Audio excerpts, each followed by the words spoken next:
Saya ulangi, kita akan membaca dari Bilangan 6 ayat 22 sampai 27. Our Bible reading today is taken from the book of Numbers, number 6, verses 27 to 27. Sebelumnya mari kita berdoa. Puji syukur kepadamu ya Tuhan yang Maha Kuasa atas segala kebaikan-Mu, maka Engkau boleh menghimpunkan kami di tempat ini lagi, di rumah-Mu yang kudus untuk sama-sama merenungkan dan mendengarkan firman-Mu di saat ini. Kami mohon kiranya Roh Kudus memenuhi hati dan pikiran kami semua, meneduhkan suara-suara yang mengganggu kami, agar hanya suara-Mu yang berbicara bagi kami semua melalui huruf-huruf yang mati pada Alkitab yang akan kami baca dan melalui suara hamba-Mu yang berdosa ini. Tuhan, berkati kami semua, urapi kami semua, agar firman-Mu ini bukan hanya kami mengerti dan kami hayati, tapi dapat kami pedomani di dalam seluruh kehidupan kami dari hari lepas hari. Berfirmanlah ya Tuhan, kami sambut firman-Mu. Amin. Bilangan pasal 6 ayat 22 sampai 27 yang diberi judul ucapan berkat iman. Tuhan berfirman kepada Musa, "Berbicaralah kepada Harun dan anak-anaknya, beginilah harus kamu memberkati orang Israel. Katakanlah kepada mereka, Tuhan memberkati engkau dan melindungi engkau. Tuhan menyinari engkau dengan wajah-Nya dan memberi engkau kasih karunia. Tuhan menghadapkan wajah-Nya kepadamu dan memberi engkau damai sejahtera. Demikianlah harus mereka meletakkan namaku atas orang Israel, maka aku akan memberkati mereka." Demikianlah berita kita bagi kita semua di saat ini. Anak-anak yang Tuhan Yesus kasihi, pertama sekali saya mengucapkan selamat datang dan selamat dan sukses buat adik atau anak kekasih yang sudah boleh diwisudakan. Inang aman yang Tuhan Yesus kasihi, saya marga Samson saja sudah diketahui pasti bukan berlatar belakang Batak. Kalau Simpson mungkin ada dekat-dekatnya, tetapi kalau Samson agak jauh sedikit. Walaupun katanya mau dibatakkan, saya tidak tahu kalau dibatakkan nanti marga apa. Jadi saya bersyukur bisa diberikan kesempatan untuk melayani di sini. Saya sebenarnya pendeta dari Ambon, dari Gereja Protestan Maluku. Kebetulan saya diberikan kesempatan dari Tuhan untuk studi di sini, agak jauh di Pittsburgh, jadi setiap bulan diberikan kesempatan dari HKBP di sini untuk datang melayani. Terima kasih Abang Inang semuanya. Baik, saya ingin memulai khotbah saya dengan membaca salah satu research yang dilakukan oleh Lively Research. Mereka biasa melakukan penelitian terhadap gereja-gereja dan perkembangan kontemporer. Salah satu penelitian mereka melakukan penelitian kepada 1.000 lebih churchgoers, kepada orang-orang Protestan, dan salah satu hasil penelitian mereka mengatakan begini: of the 76% of Protestant churchgoers who agreed God wants them to prosper financially, 43% strongly agreed and 45% said they have to do something to get those blessings from God, with 21% strongly agree. Jadi dari penelitian mereka, 76% mengatakan berkat yang mereka peroleh itu adalah harus secara finansial. Kalau saya bilang begitu, kamu mungkin tahu belakangan ini berkembang ajaran prosperity gospel, Injil kemakmuran. Jadi kalau orang percaya itu harus kaya, tidak ada yang tidak kaya. Kalau orang tidak kaya itu artinya dia punya iman lemah. Tuhan tidak memberkati.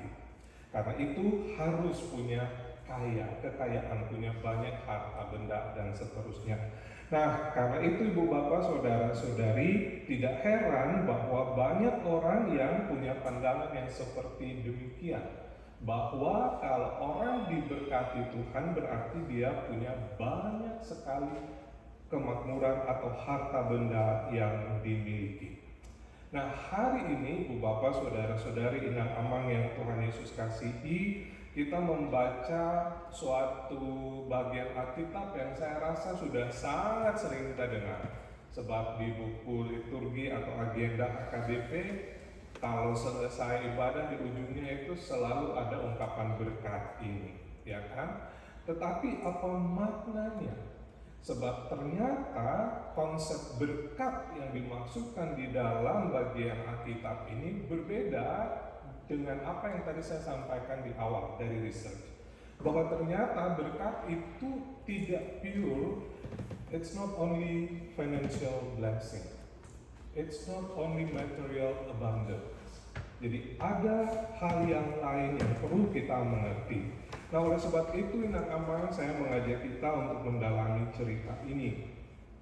Nah, kita harus ingat pertama sekali bahwa kalau kita membaca bilangan ini, konteksnya adalah Israel di padang gurun. Kalau kita baca pasal 1 ayat 1 di sana, kita bisa mengerti bahwa Israel baru keluar dari Mesir. Saya baca saja ya supaya lebih mudah dimengerti. Bilangan 1 pasal 1 ayat 1, Tuhan berfirman kepada Musa di padang gurun Sinai dalam kemah pertemuan pada tanggal 1 bulan yang kedua dalam tahun yang kedua sesudah mereka keluar dari tanah Mesir. Jadi tahun kedua berarti sudah 1 tahun lebih mereka keluar dari Mesir. Nah, ini mereka di dalam perjalanan mau menuju ke Kanaan, tapi mereka masih sementara berada di wilderness, padang gurun. Nah, karena itu Inang Amang, ucapan berkat ini perlu kita mengerti dalam konteks itu. Yang kedua, kalau kita membaca cerita ini sejak pasal 1 tadi, kita bisa mengerti bahwa sebenarnya Tuhan ini sedang mengatur mereka untuk berjalan nanti di padang gurun ini terus sampai masuk ke Kanaan sana. Itu seperti apa? Nah, yang pertama, kalau kita baca di pasal 1, Tuhan bilang kepada Musa, pilih anak laki-laki untuk dari setiap suku Israel untuk menjadi pemimpin, tapi sekaligus juga untuk menjadi tenaga militer. Jadi di bagian pertama itu Tuhan menata secara politikal atau juga secara militarily untuk menata kehidupan mereka ini. Karena apa? Nanti mereka berhadapan dengan banyak kekuasaan, dengan banyak kekuatan pasukan-pasukan yang lain. Pasal 2 kalau kita lihat di sana adalah soal encampment, perkemahan Israel. 12 suku itu harus ditempatkan di mana? Di wilayah masing-masing. Dan yang ketiga, kalau kita lihat di pasal 3 sampai dengan pasal 8, itu berbicara tentang bagaimana mengatur ruang liturgis, mengatur ibadah, dan seterusnya. Jadi pasal 6 ini kalau kita baca ayat 1 sampai 21 itu bicara tentang penasiran. Saya rasa Inang Amang tahu Nazir ya. Nazir itu orang yang menguduskan dirinya untuk mengabdi kepada Allah. Nah, dia punya hukum tersendiri, itu kita bisa baca di dalam ayat 1 sampai 21. Jadi kalau dulu itu bukan cuma sekedar datang dan berdoa bahwa oh iya saya mau persembahkan anak saya ini kepada Tuhan. Tidak sebatas itu, tapi ada aturan-aturannya. Nah, sesudah itu lalu Tuhan menyampaikan kepada Harun untuk memberkati umat Israel dengan mengatakan apa yang tertulis dalam pasal 6 ayat 22 sampai 27 yang tadi sudah kita baca bersama. Nah, kalau kita mencermati, saya sempat lihat ada satu penemuan archaeological confirmation about these blessings. It is from the Ketef Hinnom amulets in 1979. Archaeologist Gabriel Berke discovered 2 tiny silver scrolls at Ketef Hinnom near Jerusalem, dated to approximately the 7th century BCE. When unrolled, they were found to contain a version of the Aaronic blessing, making them the oldest known biblical text ever found, predating the Dead Sea Scrolls by 400 years. Apa yang hendak dibilang dari temuan scrolls ini adalah bahwa di scrolls itu, di gulungan perak itu sudah tertulis rumusan ucapan berkat ini.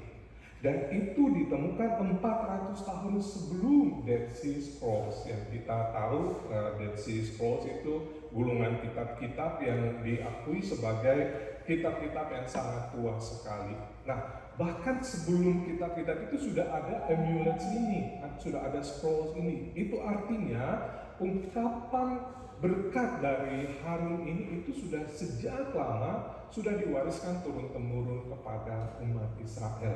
Makanya tidak heran kalau sampai sekarang pun kita juga mengucapkan berkat yang sama. Artinya ini bukan suatu rekayasa biasa, tapi sejak zaman dahulu ini sudah dipercaya sebagai suatu ajaran dari Allah kepada para leluhur Israel dan juga turun-temurun. Mari kita perhatikan lebih detail dari apa yang kita baca tadi. Pertama sekali nama, kalau kita membaca rumusan berkat ini ada ayat 24, 25, 26. Ya. Di ayat 24, 25, 26 subjeknya satu. Semua ayat itu dimulai dengan satu kata, yaitu Tuhan. Tidak ada yang lain. Selalu dimulai dengan Tuhan memberkati engkau dan melindungi engkau. Kedua, Tuhan menyinari engkau dengan wajahnya dan memberi engkau kasih karunia. Ketiga, Tuhan menghadapkan wajahnya kepadamu dan memberi engkau damai sejahtera. Jadi penekanannya selalu kepada Tuhan. Nah, kalau kita membaca dari segi literal criticism, secara literal kita memahami bahwa ini adalah sistemnya poetic triplum. Jadi ada tiga sistem puisi yang penting. Kalau kita baca di dalam teks Ibrani-nya, ayat 24 itu cuma 3 kata. Kalau ayat 25, 5 kata, ayat 26, 7 kata. Jadi dia ada seperti stages kalau kita baca. Nah, kalau ingat 7 itu merupakan angka yang juga penting di dalam Alkitab. 7 melambangkan paripurna, sudah sampai selesai tuntas. Karena itu dikatakan di Kejadian 7 hari Allah menciptakan langit, bumi dan segala isinya termasuk manusia, dan pada hari ke-7 ia bersyukur. Jadi sudah paripurna penciptaannya. Tuhan Yesus dikatakan punya 7 perkataan di tiang kayu salib. Berarti sudah paripurna apa yang Yesus sampaikan juga. Nah, jadi 7 kata ini juga mau menekankan bahwa ini sudah berkat yang paling puncak. Nah, apa itu? Mari kita perhatikan. Yang pertama tadi sudah saya bilang tentang Tuhan, dan ayat 24, Tuhan memberkati engkau. Nah, kita harus mengerti kata berkat. Saya rasa saya pernah khotbah di sini dan saya menyampaikan kata berkat itu, barak itu tidak serta-merta artinya ketika saya menyampaikan berkat itu ada transfer, ada sesuatu yang keluar dari tangan saya. Jadi kalau siapa yang tidak kena di tangan saya itu tidak dapat sesuatu. Tidak. Tetapi berkat atau barak di dalam pengertian Alkitab itu juga berarti kneel, berlutut. Nah, mungkin begini gambaran yang gampang untuk dimengerti adalah ketika misalnya kalau ingat aman kita nonton di film ya, when a man proposes his fiancée, what he would do?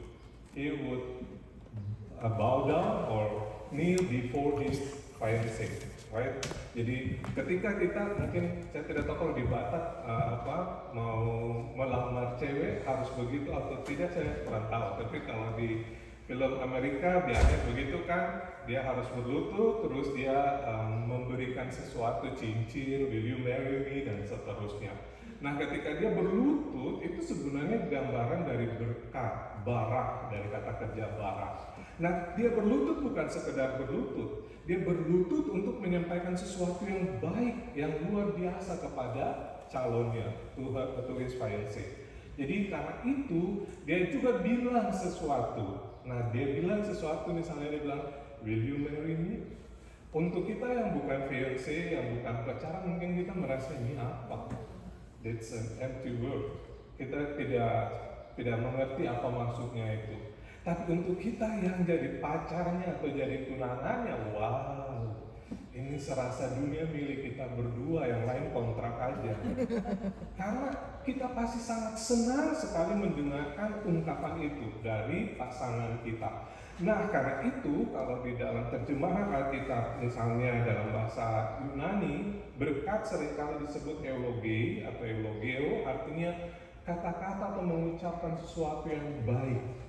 Makanya berkat itu kita tidak menyampaikan kata-kata yang matilah engkau atau celakalah engkau, tidak. Kita justru mengatakan sesuatu yang baik. Tuhan memberkati, Tuhan melindungi, Tuhan memberikan berkat, damai sejahtera dan seterusnya. Sesuatu yang baik yang akan diberikan oleh Tuhan. Nah, jadi secara harafiah sebenarnya Inang Amang, kata berkat itu tidak berarti sekedar kita menyampaikan sesuatu secara material.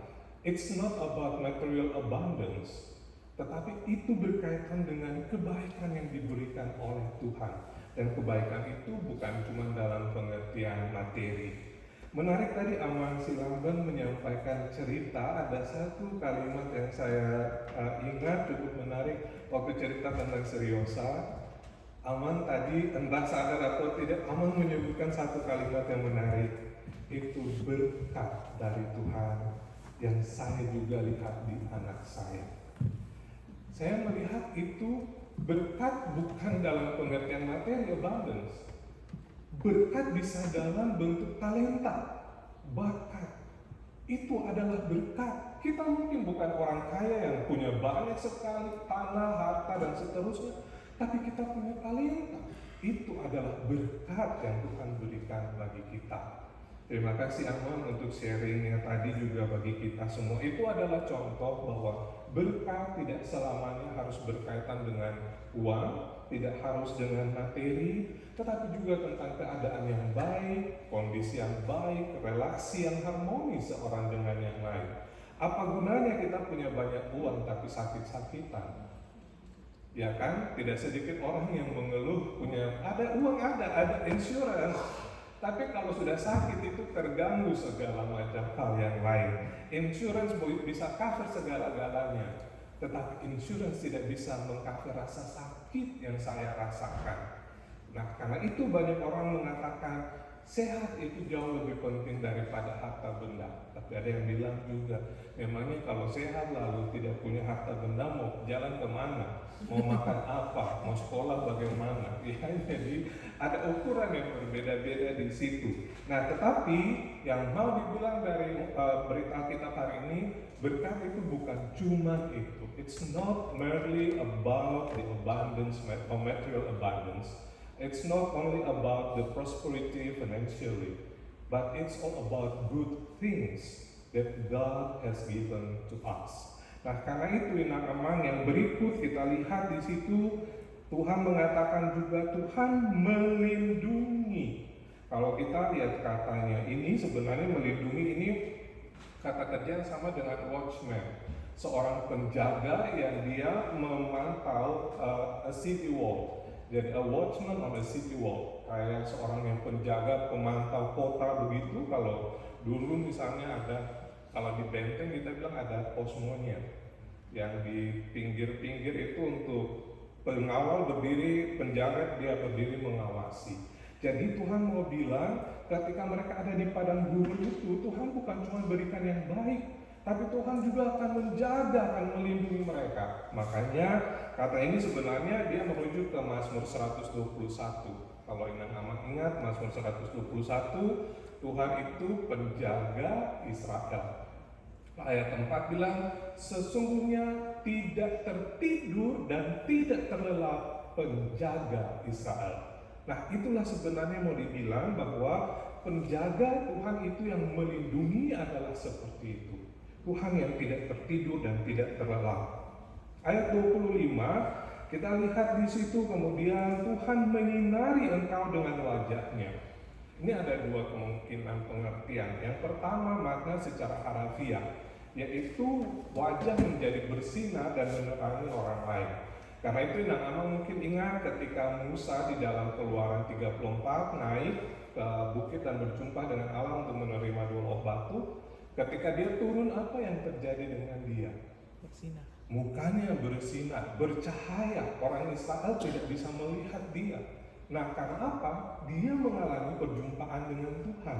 Jadi itu membuat sinarnya selalu menyinari Musa. Dan karena itu dikatakan di situ Tuhan akan menyinari sebagai lambang Tuhan menyertai mereka. Ya, kalau kita ingat konteks Israel di padang gurun ada dua lambang penyertaan Tuhan, tiang awan dan tiang api yang selalu mau menerangi mereka di waktu malam. Pengertian yang kedua dari menyinari engkau ini adalah dalam pengertian shine on you, his face shines on you. Apa maksudnya? Muka yang bercahaya itu adalah pengertian secara puitis. Itu bukan literally pengertian, tetapi secara puitis. Shine on you itu maksudnya adalah muka bercahaya, muka berseri-seri. Ya, bukan dalam. Jadi Allah itu bukan saya memberkati engkau, aku akan melindungi engkau, tidak. Tetapi dalam wajah yang cerah ceria, yang bersinar, mau menerima Israel dengan segala macam keberadaannya. Dan yang berikutnya, Tuhan yang dengan wajah yang bersinar itu akan memberi kasih karunia. Apa maksud kasih karunia? Kasih karunia di situ sebenarnya artinya adalah pemberian dengan cuma-cuma.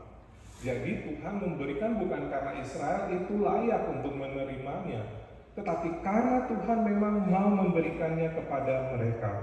So it's not a reward, it's not because they earn it, but because God gives it to them. Jadi itu maksud dari kasih karunia itu. Karena itu, Amang kalau membaca dalam terjemahan yang baru, kata kasih karunia itu sering juga dipakai dengan anugerah. Anugerah yang tadi kita nyanyikan ajaib benar anugerah, yaitu maksudnya kita ini memang merasa aja kita ini berdosa, tapi Tuhan mengampuni kita. Kita ini tidak layak, tapi Tuhan mau melayakkan kita. Padahal kita sebenarnya tidak punya apa-apa, kita tidak bisa membayar, tetapi Tuhan mengampuni dengan cuma-cuma. Karena itulah dikatakan Tuhan memberikan kasih karunia. Yang berikutnya ikan aman di dalam ayatnya yang ke-26 ini Tuhan menghadapkan wajahnya. Ini sudah berarti Allah memang betul-betul melihat kepada kita. Jadi Allah betul-betul pay attention to us, to Israel pada saat itu. Jadi di sini dimaksudkan memang Allah yang tidak menyembunyikan wajahnya. So the opposite of His countenance upon you or upon Israel is hiding face. Menyembunyikan wajah itu artinya kalau dalam hal ini kayak sudah tidak peduli dengan kalian. Oh, kalian itu jahat, kalian tidak baik untuk saya menyembunyikan wajah. Tapi kalau terlawan dari itu Tuhan bilang Tuhan menghadapkan wajahnya. Logikanya sederhana begini, Aman. Kalau saya bicara kayak begini, Aman Silaban, kapan balik ke Indonesia? Kira-kira itu secara manusia saja ya, santun atau tidak itu. Apalagi saya misalnya seorang anak ngomong dengan orang tua kayak begitu, itu bagaimana? Tapi ini Tuhan bilang Tuhan menghadapkan wajahnya. Jadi benar-benar Tuhan menghargai Israel dan Tuhan pay attention, completely attentive to them. Jadi karena itu ini menjadi hal yang penuh dengan semakin memuncak dan hal yang terakhir yang kita lihat di dalam ayat 26 itu disebutkan dan memberi engkau damai sejahtera. Ini sudah paling puncaknya. Kenapa dibilang puncak? Karena damai sejahtera, shalom, it's not only about peace. It's not only about an absence of war. Jadi bukan hanya ketiadaan perang, tetapi shalom itu sangat luas maknanya, baik secara fisik maupun secara non fisik.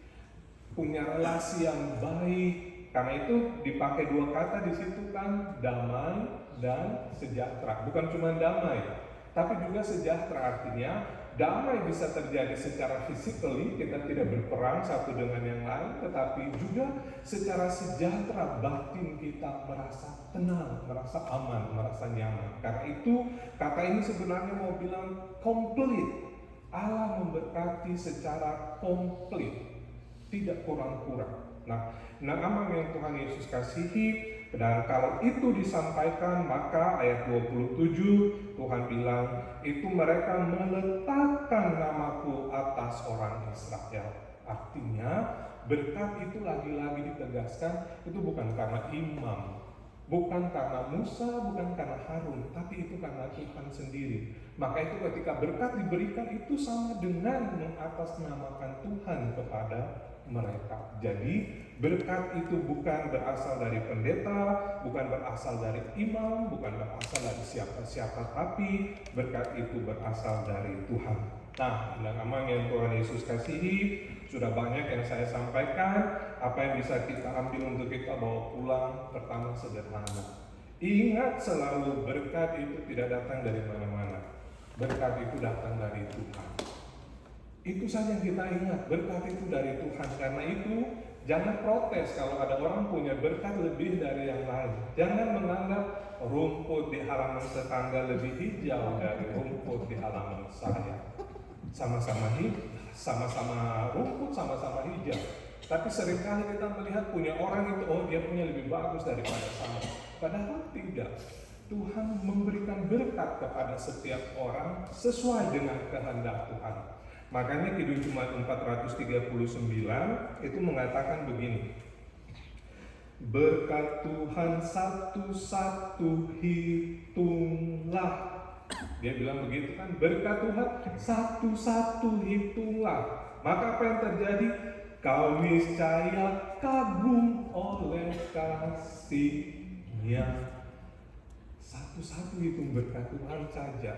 Jangan lancang untuk menghitung berkat orang lain. Nanti iri hati yang terjadi. Hitung berkat sendiri supaya bersyukur. Karena tidak semua orang punya berkat yang sama. Kalau kita hitung berkat orang, nanti muncul iri hati. Kok dia jarang ke gereja tapi dapat banyak uang? Kok dia anak-anaknya jarang datang beribadah tapi lancar ya rezekinya? Nah, itu mulai itu. Nanti bulan pertama kita datang, 3 minggu saja. 1 minggu ini sabar dulu. Nanti lama-lama tahun berikut sudah 2 minggu saja. Begitu seterusnya dan sampai akhirnya kita tidak datang di gereja karena menghitung berkat-berkat orang yang tadi.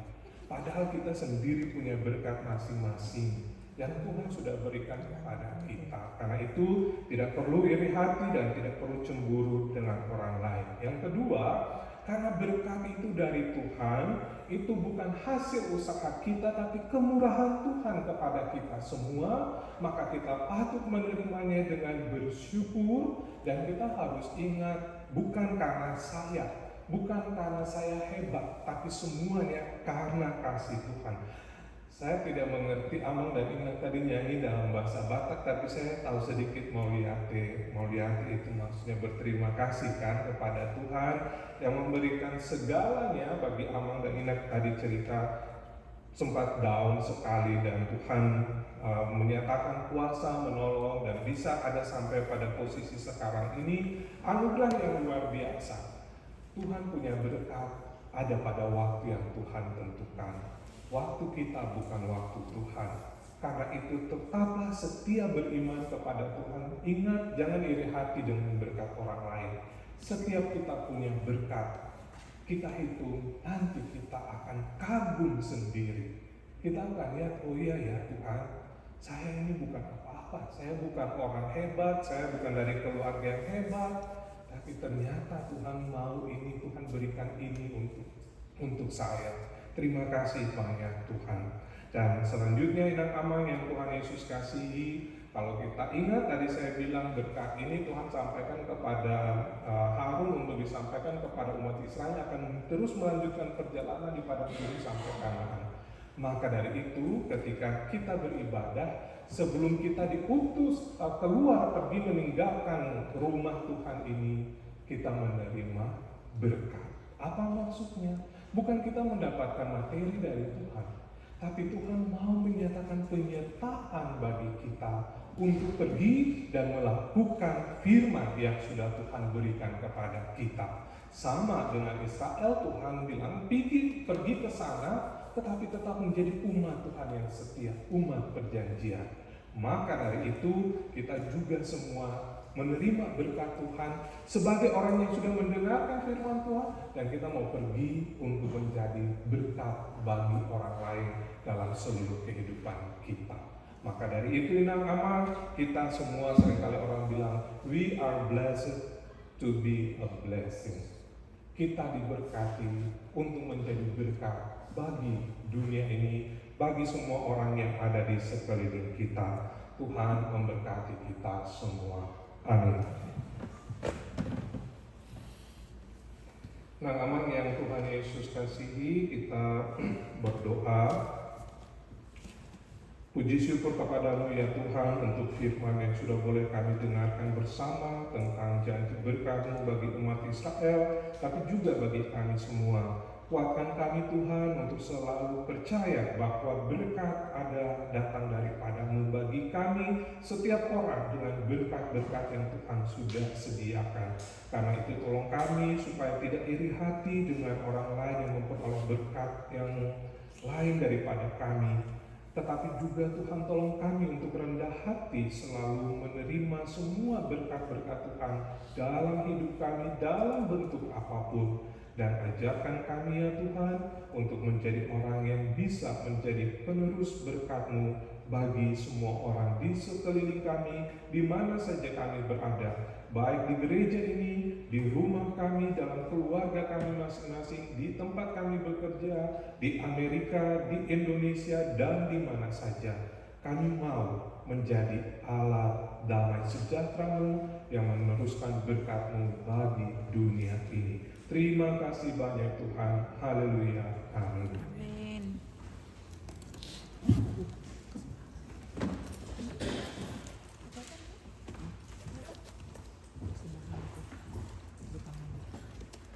Nah, memang yang Tuhan Yesus kasihi, kita akan memberikan persembahan sambil menyanyikan Kidung Jemaat 393.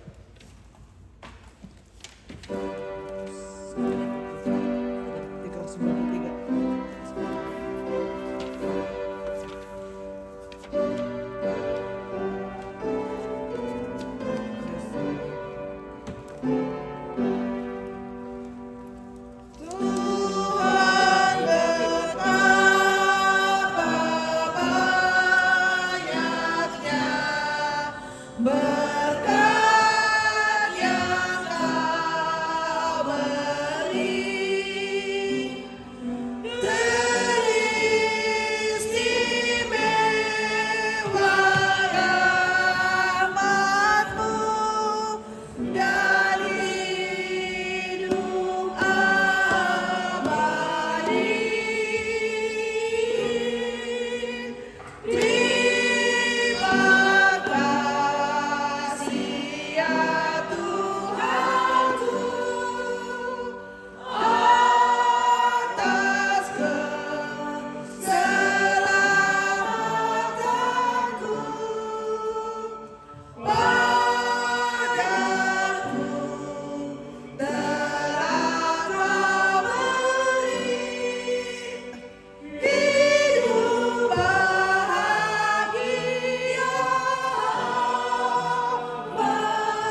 Allah Bapa kami yang di sorga, kami mengaku bahwa Tuhan adalah sumber dari segala karunia yang melimpah dalam kehidupan kami masing-masing.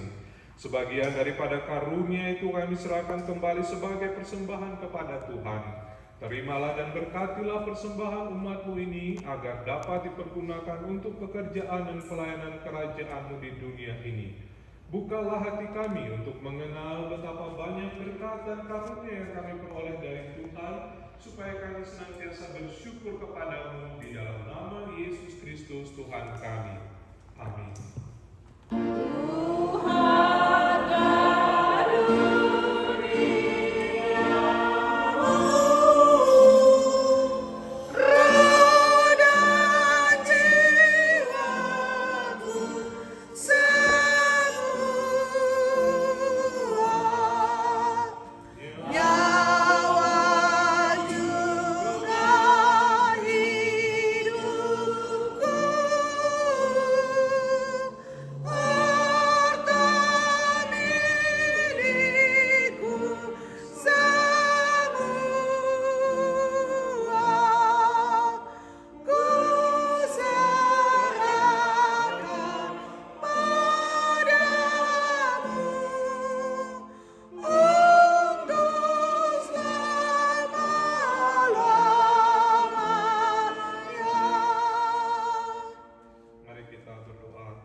Dikuduskanlah nama-Mu, datanglah kerajaan-Mu, jadilah kehendak-Mu di bumi seperti di surga.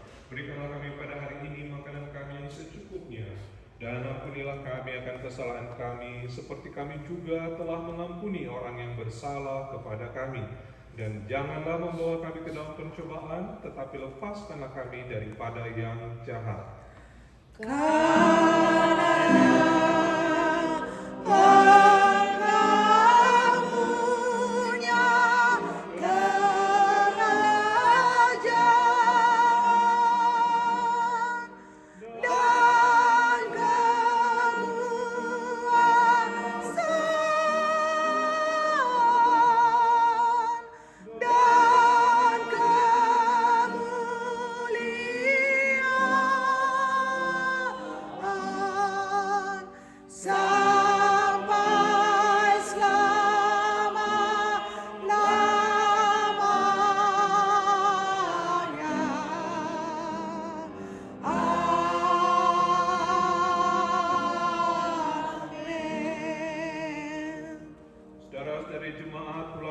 Sejahtera dan terimalah berkat Tuhan. Tuhan memberkati engkau dan melindungi engkau. Tuhan menyinari engkau dengan wajah-Nya dan memberi engkau kasih karunia. Tuhan menghadapkan wajah-Nya kepadamu dan memberi engkau damai sejahtera. Amin.